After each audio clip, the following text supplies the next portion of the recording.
Good afternoon. Thank you, Nicole, for this great introduction. Thank you, Christoph and the Mark, for the invitation, and of course, Wienerberger, for this invitation.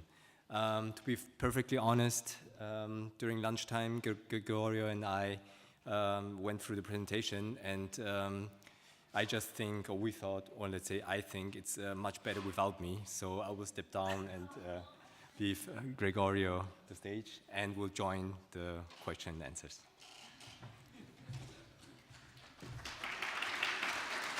No applause needed. I actually could use you on stage with me. No, it's just a little tight. We have the particular challenge of being last, which means we'll be very brief and we'll swing through some of our projects. I can hear stomachs rumbling, and there's probably a thirst in the room. You want a beer and a glass of wine. So at the very least, I think our projects will sort of titillate a desire for an after-panel drink. We are going to be talking about... Yeah. Oh, before I start, I'd like to thank my students who are still here for sticking it out and supporting. We'd like to go through several of our projects, all in Vienna, specifically focusing on our gastronomical interiors. That means cafes, bars, restaurants, canteens, markets. What we here rather clumsily call Gastrospace. So maybe somebody has a suggestion of how to name that later. But the idea is that we are focusing on this quasi-public, what we call quasi-public network, that works in tandem with what we commonly understand as traditional public space to form our identities and associations and allegiances in the city. But first, a word on public space. Public space, traditionally, as we understand it, comprises of parks and plazas, of streets and sidewalks, and is ostensibly the place that symbolizes democratic processes, core civic values. It is perhaps a place that is intended for heterogeneous groups to come and meet, groups with different ideas, different visions, in one common space, public space. I think it's still up for debate in our 21st century state condition what the future of public space is, what does it really mean, especially when we consider fragmentation and splintering, things that actually seem to threaten the core values or the values that brought this concept of public space into life. We're using the term quasi-public in our title and would like to disambiguate. I mean, quasi-public has been used before, especially by, let's say, scholars and authors, most notably Mike Davis, who talks about the incursion of quasi-public spaces, malls, shopping centers in city centers, and the idea that the public realm is being denatured. It's diminished by zones of hyper-capitalism, of hyper-consumption that are with mechanisms of surveillance. Now, this certainly may apply to Vienna in certain instances, as in all European cities, but we'd like to reuse the term quasi-public for our own purposes in a much more modest scale, and use it as an opportunity for a series of design motivations that we'd like to talk to you about today. So instead of the denaturing of the public realm, quasi-public for us refers to this network and presents us with a certain degree of challenges as designers and a desire to create spaces that formally occupy private spaces, rented spaces, but have this strange buffer hybrid in-between state and are somewhat public in their nature. So 3 points. We like to materialize the desires that are expressed between a series of feedback relationships, client, designer, public. We like to understand the space through the human body, and sometimes that means through furnishings, through atmospherics, through light and sound. And we'd like to create specific atmospheres that actually work for and reinforce the above points. But first, a word on our backgrounds, because Nicole already hinted at it before. Tzui was born in Taipei, of course. I was born in the USA, by way of Colombia and Mexico and Spain. So in a way, Vienna is kind of a geo-biographical midpoint for us, a very important one, because it represents a relationship between two precedents that constantly come back to our work, two typologies as precedents that are constantly reinforcing what we're trying to do. And the first one is the Wiener Café House, but not the original Café House, which was a pretty exclusive affair to men of a certain social and educational status. We're talking about the modern Café House, of course, based on a certain historical romanticism. But still, it's a space somewhat distinct from the Italian café, which seems to be often a pedestrian extension, a quick espresso, or the American coffee house with its fake domesticity that often actually covertly has people extend their workspace into the space of leisure. No, we're talking about the Wiener Café House, which there's a mitigation of the pressure to consume by giving you allowances in time. In other words, it's okay to stay there 3 hours and read the newspaper from cover to cover. But it's, on the other hand, still a formal place. It's policed by an armada of grumpy waiters. So this place of combined introversion and extroversion, this urban threshold between public and private life, this interests us deeply. The second point is the marketplace. And as Nicole alluded to already and just explained, we come from very different places where markets, and when we travel, which we do a lot, we always gravitate towards markets. Markets, there's a learning curve at a market. You enter a new market and you're trying to figure out what code of behavior governs it. What is the rule set to this seeming informality? And of course, there's the sensual and sensorial aspect to this. You want to taste those calamari and those patatas bravas in that beer. There's also this bounty, right? This quantity. And this also interests us deeply. And for example, you learn a lot. And here I learned from my partner how to appreciate and actually love stinky tofu. So on to the work itself. And like I said, I'm going to breeze through this. The first project is our first project, actually. The first project that appeared in the office. And Tzui was still a student. And Werner Mühlbauer from the storied Mühlbauer hat company wanted to break away and do his own thing. And he took over a corner condition in the Jonas Reindl Passage in Schottentor that used to belong to his family. And of course, as many of you who are from Vienna know that the Schottentor Passage is a quite busy transport hub. And he took over his family's old clothing store, which was kind of a vestige of a moment in the 60s in Vienna where the Passage was an emblem of modernity and it was luxurious and fashionable, not necessarily associated with noodle boxes and greasy pizza.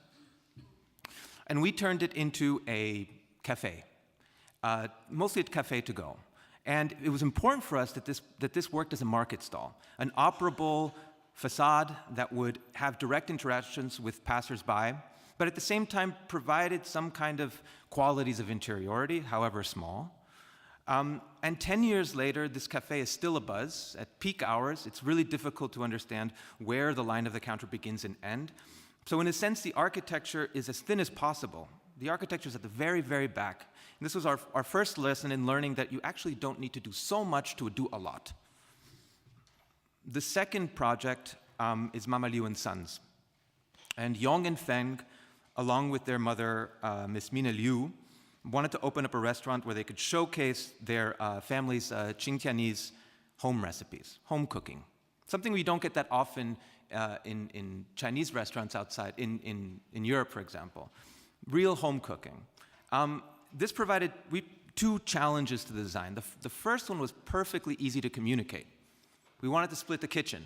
The greasy, pan-frying teppanyaki kitchen was hidden away, and we provided a kind of show kitchen for the family recipes, a kind of performance zone where Mama Liu could roll the dumplings and roll the dough and fold the dumplings, sorry. And of course, we know this from our favorite dim sum places in Taipei and New York, but this was somehow different. This was a personal affair, a family affair, an intimate view into family life. The second point was a little bit more hard to argue, and this might seem surprising to a lot of you now. It was providing large communal tables where strangers would sit together and share a meal. Mind you, this was 6 years ago, and this practice was hardly used. Mama Liu was very much against it. She thought this would be a financial disaster. The people that used it at the beginning were apprehensive. Who am I sitting next to and why? But at the end, these are the most coveted seats in the restaurant. And we see this strategy over and over in Vienna since then. I'm not saying that we're the pioneers, but we were maybe one of the first in the 6th district. But it took a particular kind of leap of faith. And it's a leap of faith that's represented by a furniture element. So it's not like we're talking about complicated systems, but that had a serious impact on the experience of the space. Our work as designers has been largely reinforced by the fact that we ourselves became gastronomers. 7 years ago, Tzui and our 2 partners, Maria and Vivian, and our good friend Frido, the 5 of us, opened together our first bar, If Dogs Run Free, on the Gumpendorfer Straße. The qualities of dogs, as we've come to call it, is that it should be a very thin membrane between the street and the space itself. It should be a place of gathering, a neighborhood bar, a cocktail bar that was an alternative to the fuddy-duddy First District places and sticky club bars. We wanted to produce something that was a little more pedestrian and accessible. Modeled after a black box theater, so the room itself is quite unadorned and dark. The stage, or the backdrop of the stage, was seen as a ceiling. And we wanted the ceiling to be a rotating set of installations where our friends or associates or collaborators as designers and artists could do an annual ceiling installation, which is quite ambitious. We haven't changed it in 7 years. But nevertheless, the bar works as a kind of stage where the people that go visit the bar and the staff are interchangeably actors and public. And this is largely due to a kind of spatial flexibility. Flexible enough that sometimes it's a flea market and sometimes it's a concert venue. But not just the bar bathroom was also an important territory for us. This is a large basin with a single motion sensor that allows people to have somewhat forced social interactions, encounters. A place that has since become a site for also small music concerts, perhaps even love affairs. And it's a strategy that we've used a couple times over and over. The second bar, we have 3. The second bar, but I'll only present 2. The second bar is Miranda on the Esterhazygasse, also in the 6th district. This was our first office space, a 19th century woodshop, where this is maybe a month after we graduated from our master's programs, and we're full of idealism and neck pain from craning over laptops. Miranda is a very small, intimate, 50 square meter bar that's dominated by a single slab, or it's not a single slab of granite, but by a granite counter. But Miranda is much more for us than the boundary of its rentable space. Miranda is part of a block that has 2 other bars, a restaurant, a cafe, and a theater. And this block, the Esterhazygasse, this is part of the Esterhazygasse, throws annual street festivals and is very much connected to each other. So there's this oscillation between what we do and what's happening in the other locations and what's happening on the street. So we felt that we needed to create a bar that was responsive to that. So the counter, this unobstructed, no barriers between the bartender and drinkers, was left as flexible as possible. But we still felt it was necessary to maintain the intimacy of the proportions of the space. So there's this feedback between what we do, what's happening outside, and sometimes this can also get out of hand. I will park Marktplatz with Team Wien. What I want to add to that discussion is that it was, for us, a challenge to see how far architecture could work as an armature for social interactions. Sometimes it could go pretty far, and sometimes it was really just purely symbolic. In this experiment, what was really most interesting for us is collaborating with designers who aren't always like-minded, but we have this like-minded goal of understanding public space as more than what we traditionally understand public space as a programmed set of possibilities for non-commercial social interactions. And this was the goal for us. We wanted to see exactly how far could an architectural proposal work to facilitate that. And sometimes the architecture was very much in the background, and the activity, for example, this table with sawhorses and pieces of wood and chairs that were donated, was actually almost more effective than the pavilions that we built. Shifting in scales and in let's say, this feedback loop of actors, we're moving into the institutional. And this posed for us a series of challenges, because here we were juggling between the students, the institution of the WU, the University of Economics, and the catering company for whom we won the competition. Our initial idea was to provide students with their canteen a respite, a break from fluorescent lecture halls and seminar rooms. And for that, we referenced nature. Our metaphor was the Airstream camper in the forest, as romantic as that is. But it was really a way to say, how can we use this unruly space, this complicated space, to have students come in and understand or feel the freedom of mobility as if they were in the forest, and to understand nature as a set of dynamics. For that, the Ausgabe, the food stations, were seen as these machinic occupants, visitors, as much a visitor to the space as the students. And all around, there were backlighted walls that we developed with the Viennese artist Markus Leitch that are programmed to dim and to respond to the atmospheric conditions outside, so that when students come in the morning, they'll encounter a completely different atmosphere in the afternoon. So we were aiming for slow change, and through different furnishing landscapes for the different possibilities of aggregation and social interaction. But of course, there's things that are outside our control. And perhaps because it's a University of Economics, market forces crept in, and the space is now used as an advertising surface or as a nightclub. So you just never know, right? The second institutional project is the Austria campus, and these are images of a freshly minted and apparently the largest canteen in Europe at 10,000 square meters, a particular challenge for us because it was a vast, vast space that we needed to somehow calibrate for this exchange or this gradient between intimacy and extroversion, trying to figure out if it was possible to translate what we'd learned at the small scale and apply it to the very large scale. And it's still up in the air whether or not these spaces, which we tried to differentiate through atmospheric articulations, how exactly does the individual or an association of individuals respond to them? And what are the forces that will creep in here as well? So the last two projects are in the speculative, and we're going to talk about two competitions in very public spaces, not very far from where we are right now. The first one is on the Donaukanal, and this is a proposal for a gastronomical concept by the Adria bar. The leases for these spaces, after 10 years, I believe, are up for grabs, and there's been competitions for these much coveted sites. For us, we're working together with the gastronomical group Rapstars, and for us, it was just as important to provide the eating spaces, dining spaces, and the infrastructure that a kitchen needs. It was just as important as providing a kind of theatrical social space.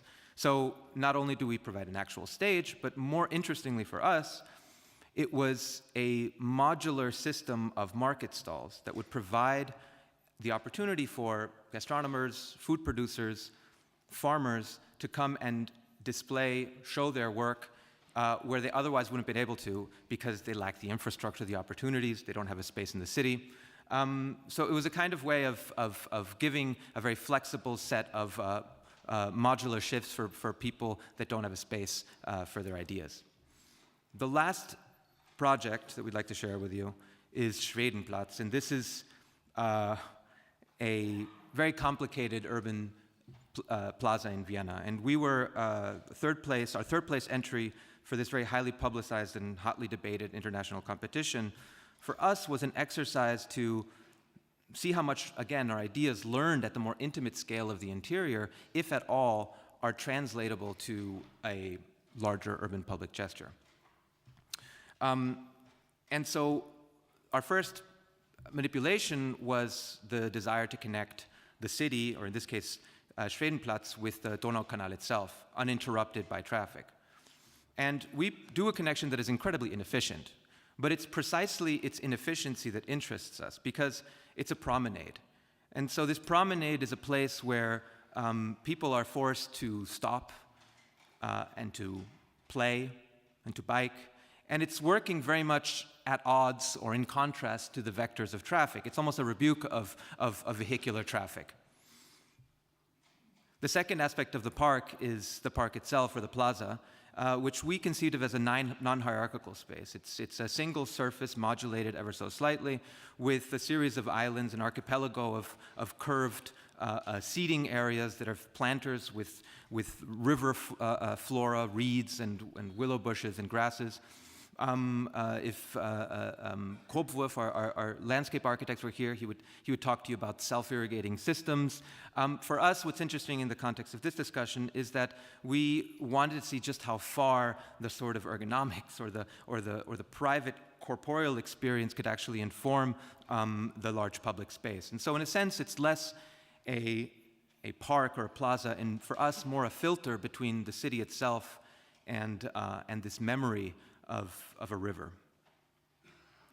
So, we hope that this brief progression from a 23 square meter cafe to a 10,000 square meter dining hall to a large urban plaza with everything in between illustrates some of our concerns in dealing with the often complicated notion of public space.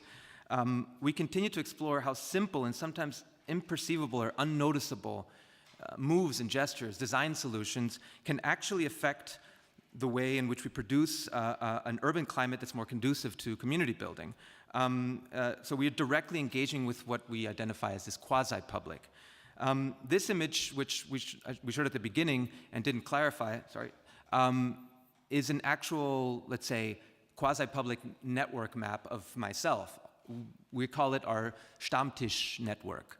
A constellation that represents a network of associations and allegiances that work in tandem with the parks that we like to go to and the libraries and the museums that add up to a certain urban identity. And when I superimpose it with my partner's Stammtisch network, we see that there's a lot of correlation, but there's a lot of divergence. And so therefore, our urban identity is not, for us, not reducible to this binary of private and public. It's much more than that. And for us, it is the in-between zones, these sort of hybrids where we find, at the moment, our responsibility and our role as architects. Thank you.